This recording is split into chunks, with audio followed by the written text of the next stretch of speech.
সব ভক্তের দৃষ্টি ছিল পূর্ব আকাশে। অপলক নয়নে তাকিয়ে আছেন সবাই। সাগরের বুক চিরে সূর্যের লাল আভা উকি দেওয়ার আগেই হাজার হাজার রাসভক্ত নরনারী জড়ো হন সাগরকন্যা কুয়াকাটা সৈকতের বেলাভূমে। এ সময় উলুধ্বনিতে সরগরম হয়ে ওঠে গোটা সৈকত। রাসভক্ত পুণ্যার্থীরা কেউ পূজা করছেন, কেউ বা পুণ্যস্নানে ব্যস্ত হয়ে পড়ছেন। আজ শনিবার ভোরের আলো ফুটতে না ফুটতেই সাগর পার পরিপূর্ণ হয়ে যায় পুণ্যার্থীদের মিলন মেলায়।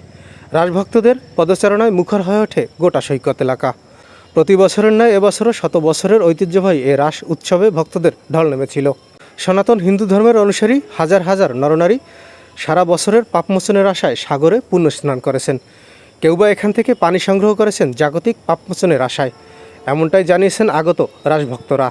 আমরা স্নান করলাম, গতকালকে ছিল পূর্ণিমা স্নান। অনেক অনেক অনেক মানুষের উপস্থিতি এবং সমাগম আমরা দেখতে পেয়েছি, যেটা অন্য সময় সাধারণত দেখা যায় না। সমস্ত বিশ্বের মঙ্গল হোক কামনা করেছি এটা ভগবানের কাছে। আমি গঙ্গা স্নান করছি কুয়াকাটা থেকে। তারপর আমাদের মনে রাখি একটা বিশ্বাস যে এখানে স্নান করলে আমরা সহস্র সহস্র পাপরাশি থেকে মুক্তি হব। আমি আসছি স্নান করার জন্য, সবার মঙ্গল কামনা করার জন্য, স্বামী সংসার সবার মঙ্গল কামনা করার জন্য। রাসলীলার এই পুণ্যস্নানে অংশ নিতে গত বৃহস্পতিবার সন্ধ্যার পর থেকেই রাসভক্তদের কুয়াকাটায় আগমন শুরু হয়। শুক্রবার সন্ধ্যার পরে কুয়াকাটায় রাধাকৃষ্ণ মন্দিরে সমবেত হন হাজার হাজার রাসভক্তরা। রাত জেগে তারা ধর্মীয় অনুষ্ঠান উপভোগ করেন। কেউ বা আবার রাসমেলায় প্রিয়জনের জন্য করেন কেনাকাটা। মধ্যরাতেই সাগরে পুণ্যস্নানের মধ্য দিয়ে সেখানকার অনুষ্ঠানমালার সমাপ্তি হয়।